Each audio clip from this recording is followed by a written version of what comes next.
It's my great pleasure to introduce our speaker today.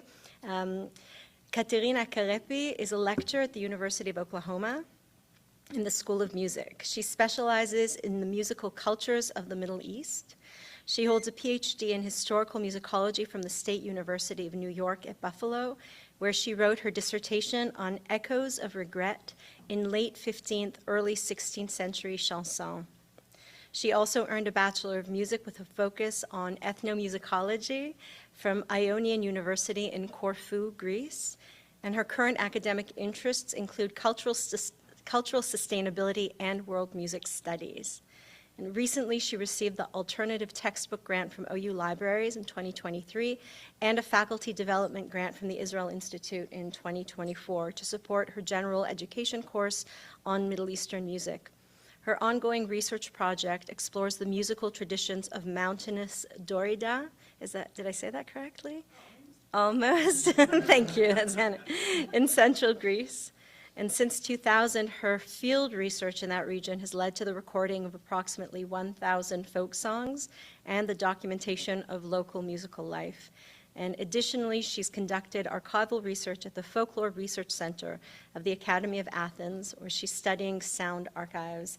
And we've been very fortunate that Katerina has joined the Schusterman Center as an affiliate faculty, I think as of last year maybe, and we've just been so lucky to have. And on a personal note, she's a dear friend, and I'm so thrilled that she's speaking to us today. So please join me in welcoming Katerina for the talk.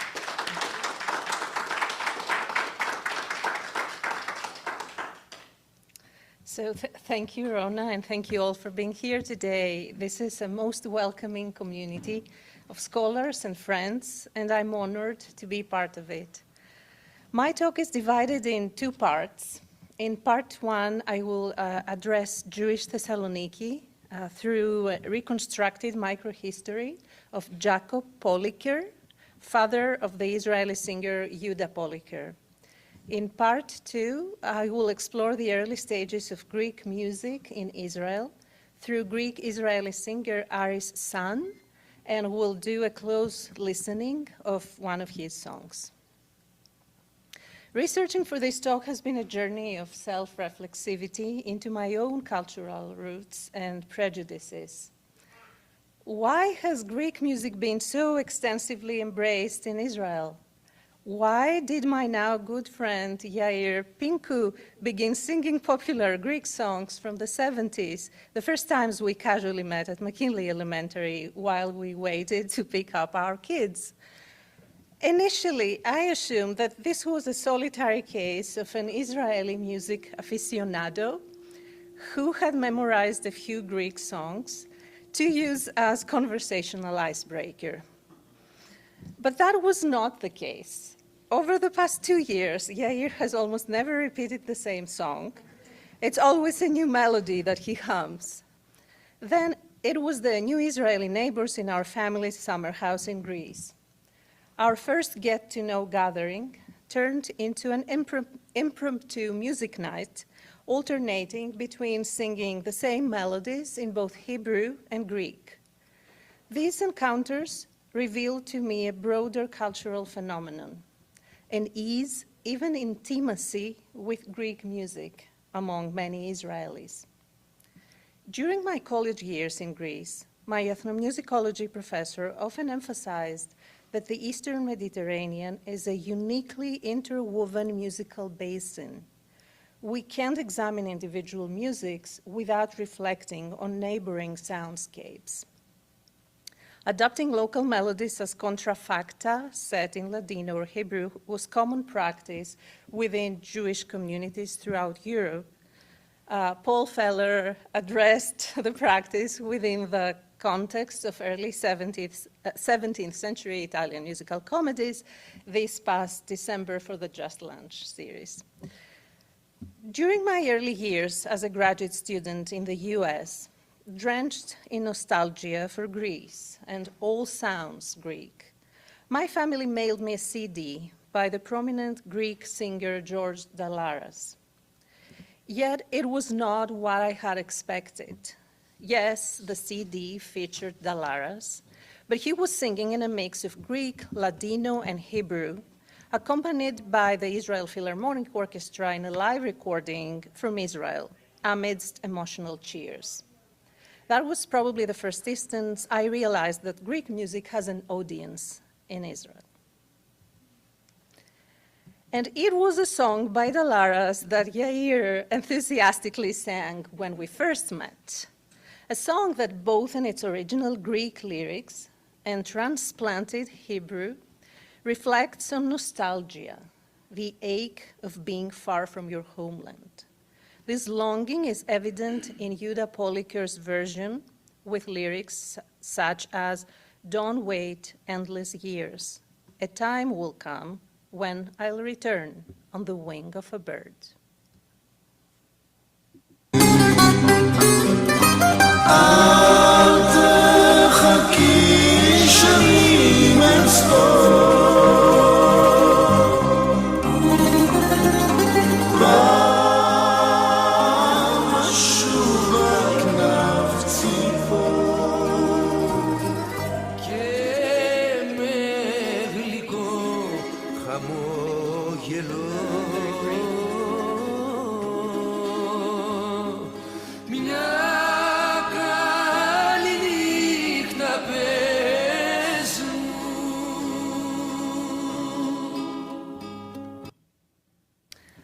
In the Israeli version, now let me do something.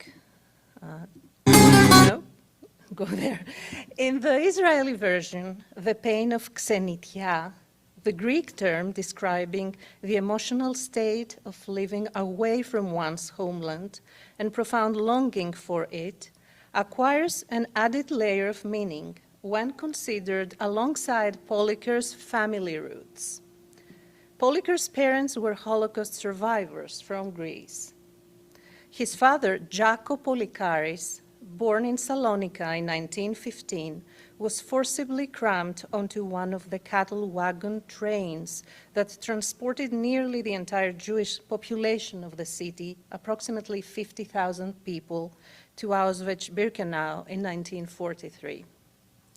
When Poliker sings about roaming around without a house, fire burning, reminiscing of the warmth of human bodies embracing, and promising the end of my wandering, it is difficult not to hear echoes of his family's memories. The performance becomes his way of processing, personalizing, and transmitting inherited trauma through singing. It is noteworthy that while the original Greek lyrics engage with the pain of parting, Poliker's version moves beyond that pain to include the hope of return. Heralded as the Jerusalem of the Balkans, Thessaloniki, the second largest city in Greece, was for centuries a predominantly Jewish city. When Jaco Polikaris was born, the city had only recently been annexed to the Greek Republic. Until 1912, and for nearly 5 centuries, it had been part of the Ottoman Empire. The Jews of Thessaloniki, descendants of Sephardi migrants expelled from the Iberian Peninsula in the late 15th century, constituted approximately 40% of the city's population in 1912.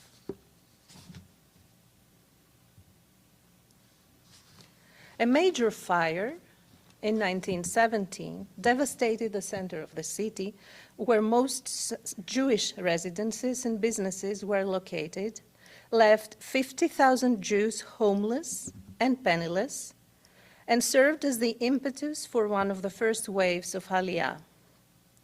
The compulsory population exchange between Greece and Turkey following the Greek-Turkish War of 1922, based on religious identity, brought roughly 100,000 Christians from Asia Minor to Thessaloniki.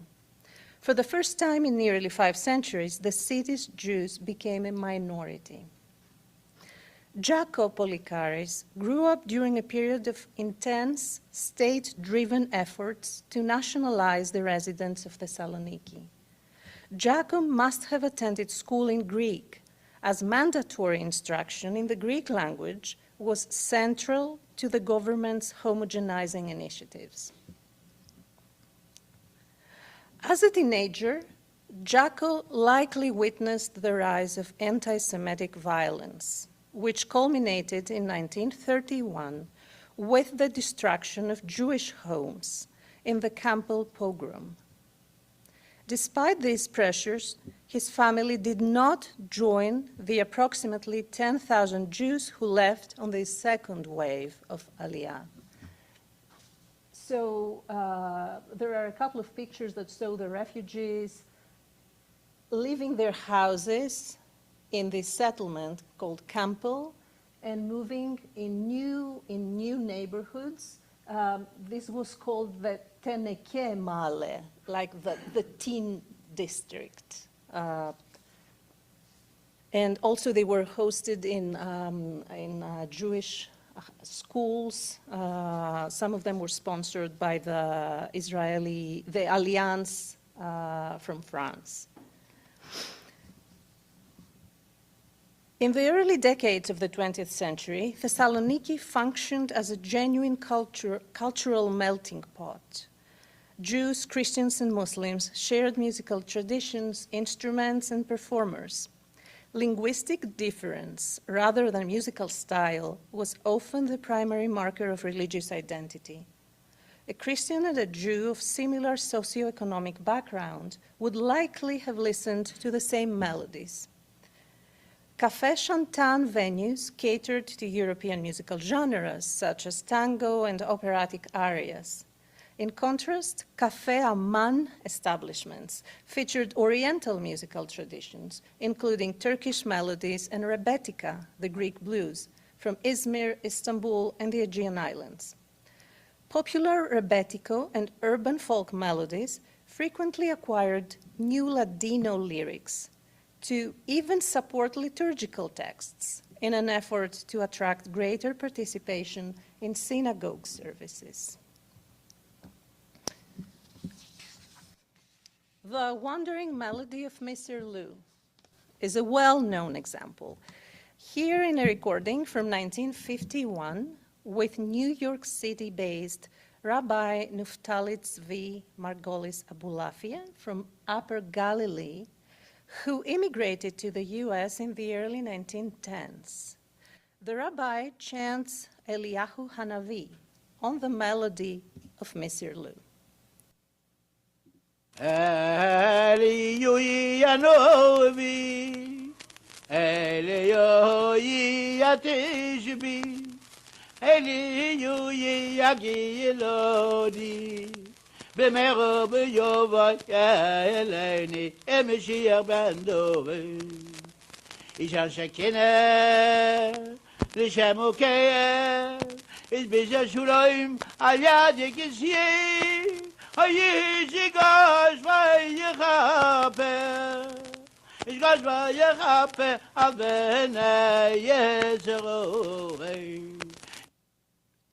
I'm sure we all recognize the tune and possibly associate it with Dick Dale's 1962 recording and Tarantino's Pulp Fiction.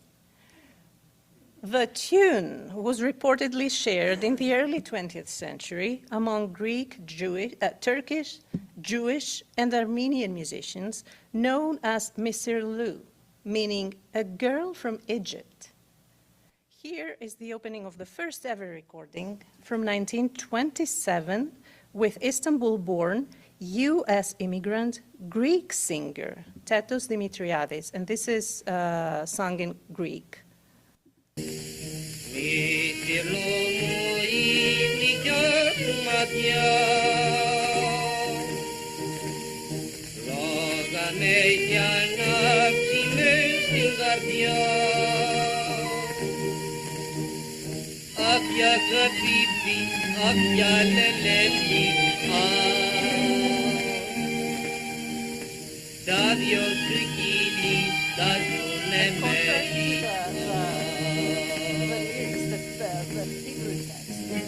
Here, this is a love song about this girl from Egypt, how much she loves her, describing her eyes and her lips.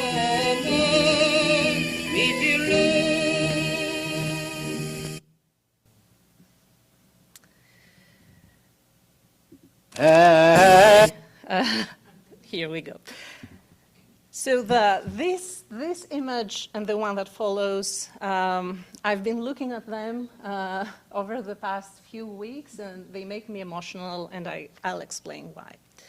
So the last mailing address of Jaco's family in Thessaloniki, according to records from the Jewish Museum in Thessaloniki, was at a Jewish settlement called Baron Hirsch. I was able to locate his exact mailing address at this street, Spiru Butira Street. It was number 11. That was his very last mailing address in Thessaloniki. And it is actually this street, and you know, I've been comparing this with Google Maps, and I think that his house was much further down on that street. But this was one of the main entrances to the Jewish neighborhood, to the Jewish settlement. Now, this makes me emotional because this is the exact same entrance a few months later, in March 1943. In 1943, the Nazis turned the settlement into a sealed ghetto, fencing it with boards and barbed wire, prohibiting its residents from leaving. A sign on the board reads, Zoni katikoumeni υπό Εβραίων, in Greek. In Italian, Zona abitata da Ebrei, and it's also in German, and I cannot read that. Area inhabited by Jews. It is from this area, conveniently located next to the train station, that the Jews of Thessaloniki were violently torn from their centuries-old homeland. Jaco, the only member of his extended family to survive the tortures of the camp, must have belonged to the isolated group of prisoners who spoke Greek rather than a Central European language and had a strong sense of pride for being Greek and a Jew. The Greek Jews on the camp were known for singing. Through song, they transmitted secret messages among themselves and humanized their unspeakable suffering. You can hear this dynamic in Primo Levi's own account. Here is how he remembers the Salonican Jews and their singing. Next to us, there is a group of Greeks, those admirable and terrible Jews of Salonika, tenacious, thieving, wise, ferocious, and united. They now stand closely in a circle, shoulder to shoulder, and sing one of their interminable chants. And they continue to sing and beat their feet in time and grow drunk on songs. Fast forward to the mid-1950s, Jaco owns a barbershop which he operates in the courtyard of his house in Kiryat Chaim, Haifa. His youngest of 3 children, Yuda, is 5 years old.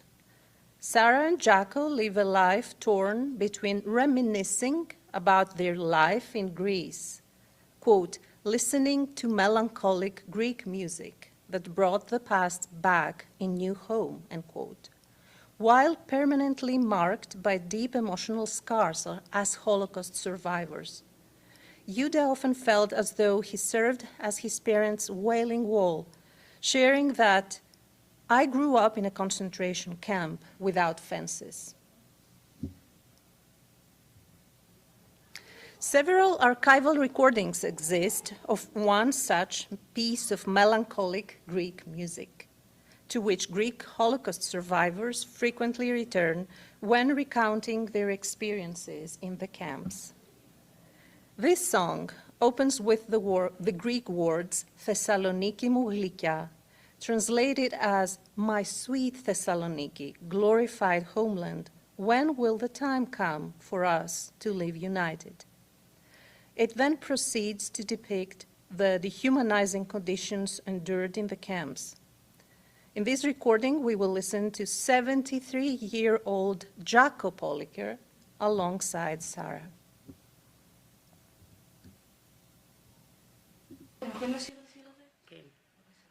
Θεσσαλονίκη μου γλυκιά, πατρίδα δοξασμένη, Αχ, πότε θα έρθει ο καιρός να ζούμε ενωμένοι και να σου υπό τα βάσανα που τράβηξα εκεί πέρα στις Πολωνία στα στενά στο λάγκερ νύχτα μέρα. עוד גבול אחד, עוד נצח זמן, חכי לי סלוניקי, רבה הדרך ליוון, חכי לי סלוניקי. שוטט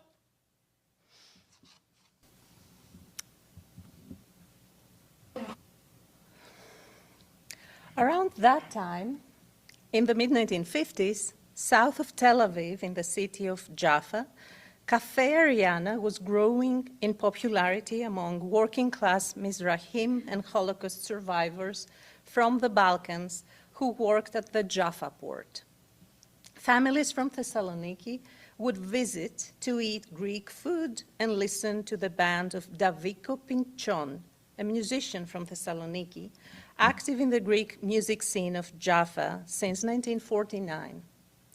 To lure his customers, the owner of Ariana, Shmuel Bartilai, himself an immigrant from Thessaloniki, frequently recruited musicians from Greece for short-term visits.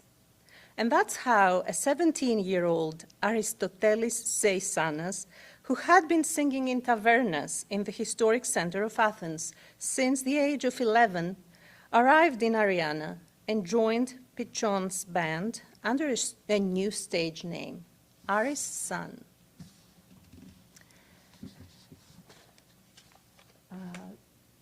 So Daviko, who used to be the first Greek musician in this cafe in Jaffa, is the guy with next to the accordion player, and Arisan is the guy with the glasses. Arisan's life and musical career, from his arrival in Israel to his death, are steeped in charm, myth, and mystery. How could a virtually unknown, non-Jewish 17-year-old guitarist come to Israel and within a few years transform Ariana into a trendy, perpetually crowded entertainment venue? How did he become a trendsetter who catalyzed the proliferation of Greek music cafes, 4 of which he personally owned, while his sultry covers of Greek songs, prolific discography, magnetic personality, scandalous affairs, and connections with Israeli officials propelled him to the top of the Israeli music industry. In the 2007 documentary, The Mystery of Aris San, Israeli actress Gila Almagor shares the public's enthusiasm for Aris San's performative manners, noting that he was, quote, entertaining in ways that are hard to describe, end quote. Reflecting on his first encounter with Aris San in Ariana, Uri Porat, former Director General of the Israel Broadcasting Authority, recalled, quote, I looked inside and saw people jumping, dancing on tables. There was something authentic. I didn't know what Greek music was. It sounded like Arabic. If Greek tavern entertainment in Tel Aviv and its satellite cities gradually became a trendy pastime for Israeli Ashkenazi establishment during the mid-1960s, this transformation was spearheaded by Aris San in Café Ariana. The cafe's reputation as a kind of pagan temple catering to diverse audiences and its influence on Greek nightclubs that mushroomed around Tel Aviv are explored in the dissertation of Israeli musicologist Oded Erez. These nightclubs featured a medley of Mediterranean cosmopolitanism centered around Greek music enhanced with musical snippets of Latin, Oriental, and belly dancing acts. In 1963, the collective frenzy over Aris San was vividly captured in newspaper coverage cited in Erez's dissertation. Writing in a tone that blended satire with affection, the journalist reported that, quote, "It is dreadful how the Israeli audience goes crazy for Ari's son with his velvet voice, electric guitar, and eternal sunglasses." Over a month after opening his club at Givat Aliyah in Jaffa, it is still impossible to enter without losing clothing items or essential body parts on the way in, and without a short round of hand-to-hand combat with the healthy-bodied bouncers. Aris's club is so crammed with entertainment-seeking humanity that at times patrons are forced to dance on stage among the guitars and members of the orchestra. The Greek belly dancers, however, seem to not be disturbed by the crowdedness. They are trained in dancing on the tables between heaven and earth, end quote. A similar level of adoration appears in Aliza Zikri's recollections of Tel Aviv nightlife. Quote, "People were standing in line from Zorba to the clock tower, I'm not exaggerating, to see Aris and Aliza," end quote, as Zikri remarked in the Aris Son documentary. It was at Zorba's, opened in Jaffa in 1966, that Aris Son cemented the Greek club as a central site of Israeli nightlife, a space where, as Erez notes, he, quote, "was able to bring together his bohemian friends with his working-class audience," end quote. Another type of clientele also frequented the Greek clubs, members of Israel's political and military elite. The double wedding of Defense Minister Moshe Dayan's son and daughter in July 1967 was the single most massive gala held after the Six-Day War. Attended by 2,000 guests, including most of the cabinet and Knesset, military leadership, and even David Ben-Gurion. It was described in the July 23 New York Times as, quote, "part political convention and part carnival," end quote. 40 years later, the event's hostess, Ruth Dayan, the general's first wife, recalled the carnival atmosphere and its source, Aris' son. As she put it, quote, "the whole wedding was like a party at Ariana," end quote. A few months before the war and the legendary wedding party, Aris' son released what would become his first worldwide hit, Boom Pam, through the Israeli recording label AZR. A live version issued in 1970 sold more than 100,000 copies, an achievement no Israeli artist had received before him. Aris' son's Boom Pam reinterprets a song originally released in Greece in 1966. The Greek original featured the seasoned urban pop singer Panos Gavalas, accompanied by an ensemble of multiple amplified bouzouki, Greek lute chordophones, a Hammond organ, and bongos.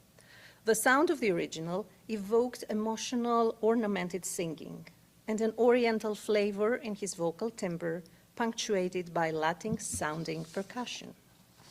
Here's a short excerpt from the Greek Boom Pam.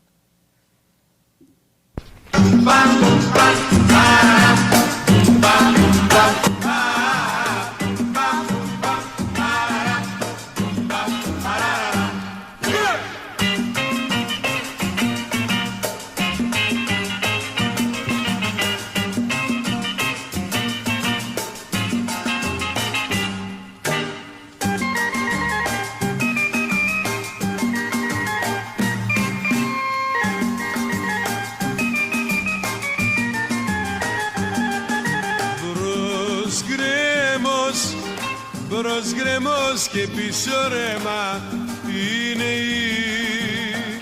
η αγάπη σου.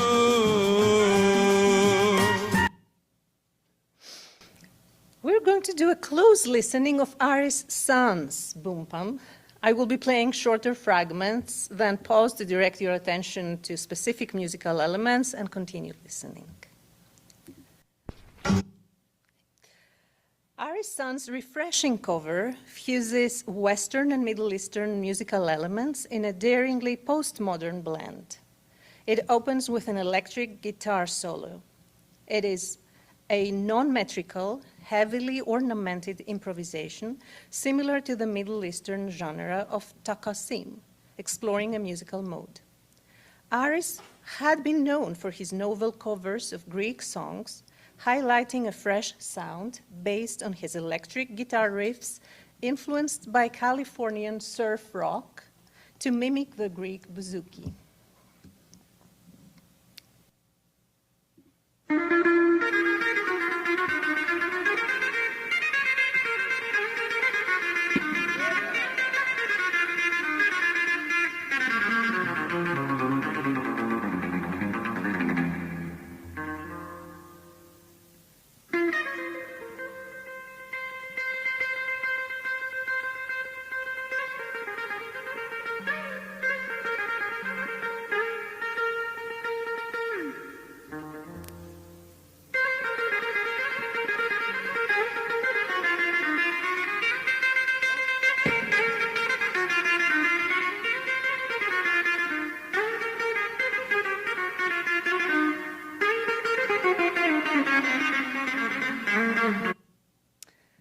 The exploratory solo is energized by rapid ascending and descending melodic figures, reminiscent of those in Dick Dale's 1962 recording of Messire Lou, with blazing fast tremolo picking on one string and ending with a fleeting echo of flamenco chordal strumming. First, we're going to listen to a very short fragment from the opening of Messire Lou, and then we'll see how Aris Sun incorporates those techniques in this introduction.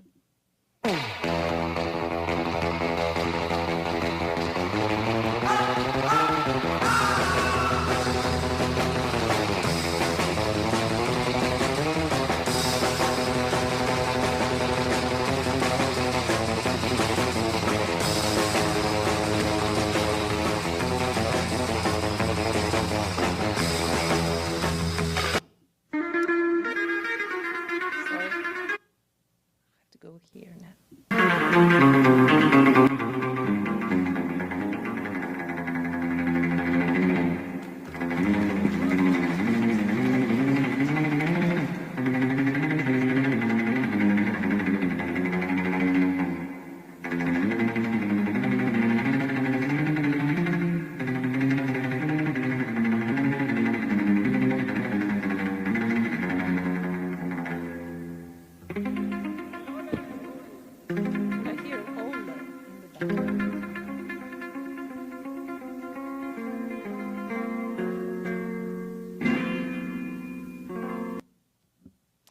The instrumental introduction following this improvisation is based on a guitar riff that nods to Ray Charles' iconic soul song, What I Say.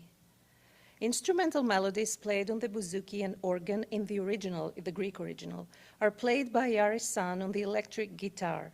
Instead of the Latin bongos, Sun uses the drum set, which is an additional nod to the surf rock genre that was hugely popular in the US in the first half of the 1960s. So first we'll listen to the short riff, the short motive, and then we'll keep listening to Aris Sun's.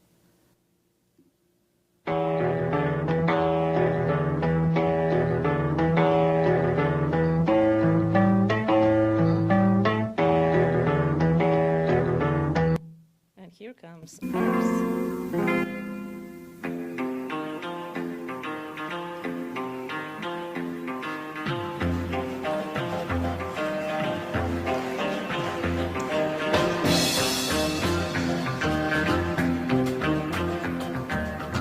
Bum bum bum parara bum bum bum bum parara bum bum bum bum parara bum bum parara bum bum bum bum parara bum bum bum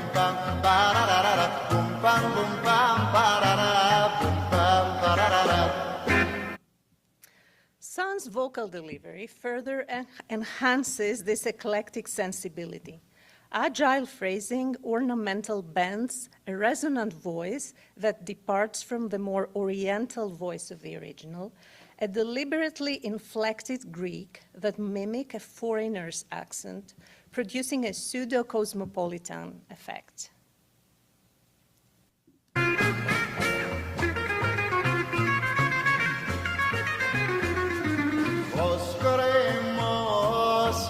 Γκρέμος και πίσω ρέμα είναι εκεί η αγάπη σου.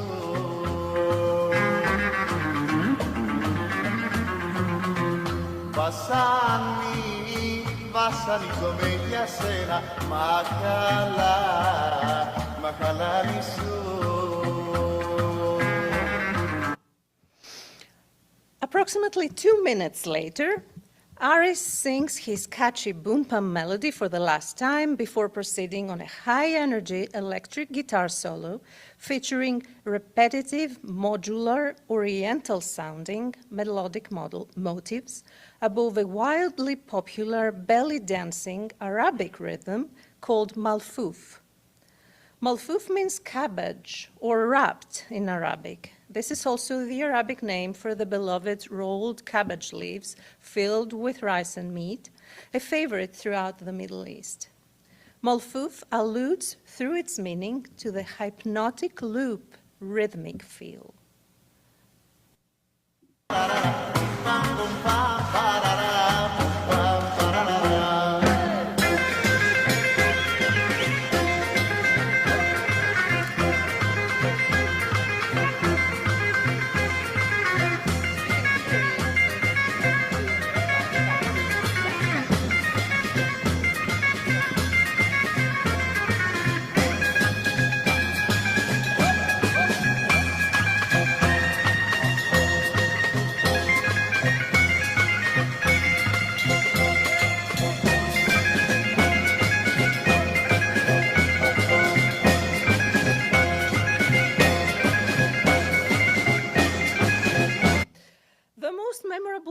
Occurs a bit later, an unexpected musical quotation that no listener from the extended Middle East would have missed.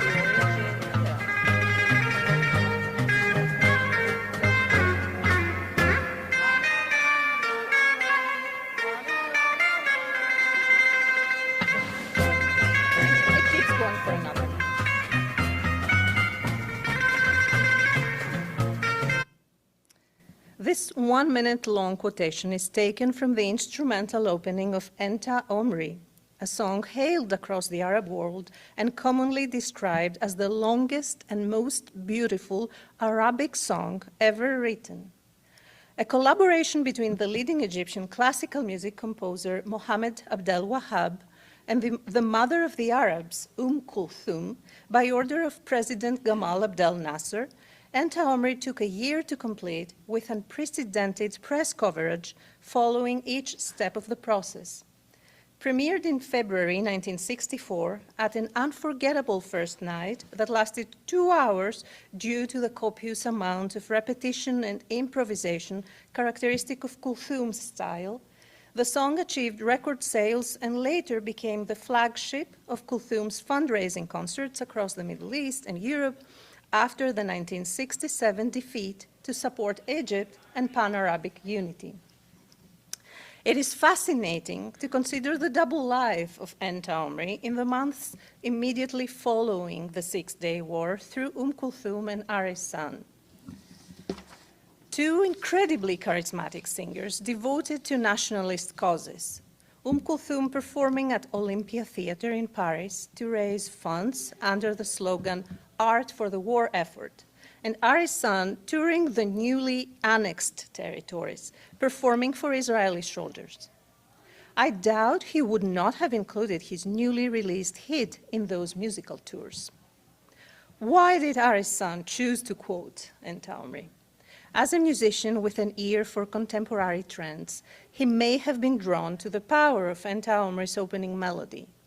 As an agile performer who used to transplant bouzouki melodies to his electric guitar, he may have admired Abdel Wahhab's bold choice to assign the opening melody of Entaumri to the electric guitar, a major innovation for the classical Arab orchestra setup, and intended to pay tribute to this gesture. Son's quotation of Entaumri has been described in the documentary on his life as, quote, revolutionary and suspicious, end quote, linked to rumors of espionage circulating not long after 1967. One of the heightened moments during live performances of Boom Pam at the time used to occur at the closing of the Egyptian tune, with Son ceremoniously chanting Entaumri, performing the song in military contexts in the years following the 1967 war, such as army bases and for the Dayan wedding, creates a paradox when viewed through my eyes as an outsider. Considering the song's ties to Egyptian nationalism and the political climate of the period, the inclusion of Entaumri in Boom Pam creates a sound clash. Could the migratory melody be understood as a form of musical colonialism? I have one more slide, but I need to do something here. Okay. This is a 1-minute excerpt from this documentary.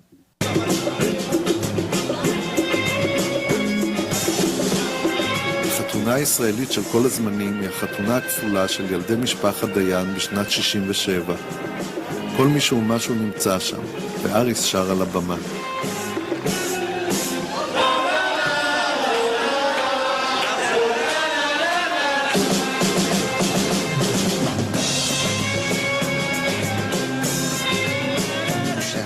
כשחיתנו את הילדים שלנו, כל מי שהכרנו ולא הכרנו הגיע לחתונה הזו. אחרי 6 הימים הגיעו כל ראשי הערים, חברון ורמאללה ושכם, ואין מה לדבר, בן גוריון היה שושבין של דוב ויעל, וארי סנד הביא את כל התזמורת עם במה, עם הגברת קול, וכל החתונה הזו הייתה כמו חתיכת אריאנה.